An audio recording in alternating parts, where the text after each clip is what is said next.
प्रश्न नंबर दूसरे का चौथा है 1,1 मतलब शून्यकों का योगफल भी 1 किया और गुणनफल भी 1।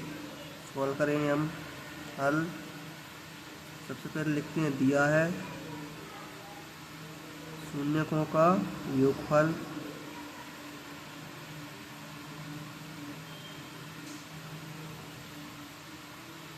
बराबर अल्फा प्लस बीटा बराबर 1 और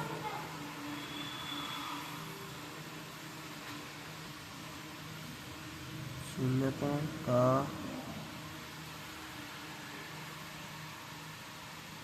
गुणनफल बराबर अल्फा इंटू बीटा बराबर 1 दिया है। फिर हम अल्फा प्लस बीटा को लिखेंगे सबसे पहले अल्फा प्लस बीटा बराबर 1, क्योंकि अल्फा प्लस बीटा बराबर होता है माइनस बी बटे ए।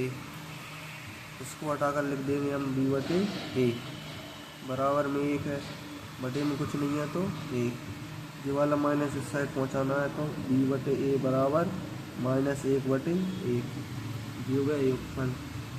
और अब लिखेंगे अल्फा इंटू बीटा बराबर 1, क्योंकि अल्फा इंटू बीटा बराबर 1 है,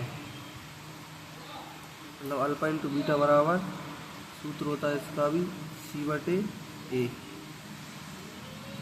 तो हम अल्फा इंटू बीटा को हटाकर सी बटे ए लिखेंगे और बटे बराबर में 1 बटे 1।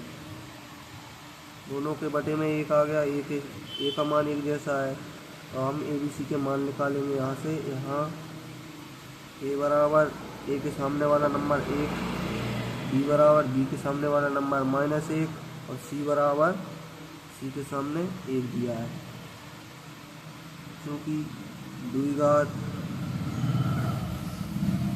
बहुपद का सूत्र होता है ax2 प्लस bx प्लस सी।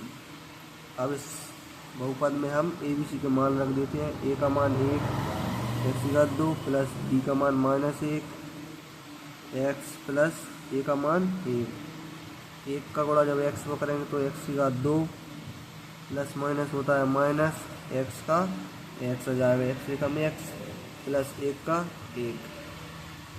ये हुआ इसको सवाल। अब एक बार फिर से देख लेते हैं।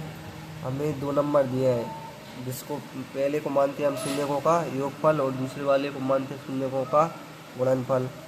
तो यहाँ लिख दिया हमने, दिया है शून्यकों का योगफल बराबर अल्फा प्लस बीटा बराबर 1, फिर दूसरे को शून्यकों का गुणनफल अल्फा इंटू बीटा बराबर 1। फिर सबसे पहले अल्फा प्लस बीटा को लेकर बराबर में 1। अल्फा प्लस बीटा की जगह रखना है माइनस बी बटे ए, तो हमने इसको हटाकर लिख दिया माइनस बी बटे ए बराबर में आएगा 1। इसके बटे में कुछ नहीं था तो 1 लिख दिया, माइनस को इस साइड पहुंचा दिया तो ये हो गया माइनस का 1 बटे 1। और फिर अल्फा इंटू बीटा ले लिया, इसके बराबर में 1 दिया है। अल्फा इंटू बीटा बराबर सूत्र होता है सी बटे ए, हमने वो लिख दिया। इसके बटे में कुछ नहीं था तो 1। अब यहाँ से ए का मान 1 आ गया, बी का मान -1 और सी का मान 1, तीनों होगा तो इसको द्विघात बहुपद में रख देते हैं। x2 प्लस bx प्लस सी। अब हमने a का मान रख दिया, यहाँ b का मान रख दिया और यहाँ c का रख दिया। जब 1 का गुणा x में करा तो x2, x गुणा x 1 में करेंगे तो x एकम x और प्लस का 1, ये हो जाएगा इसका आंसर। ऐसी और वीडियो देखने के लिए चैनल को सब्सक्राइब जरूर करें। Thank you.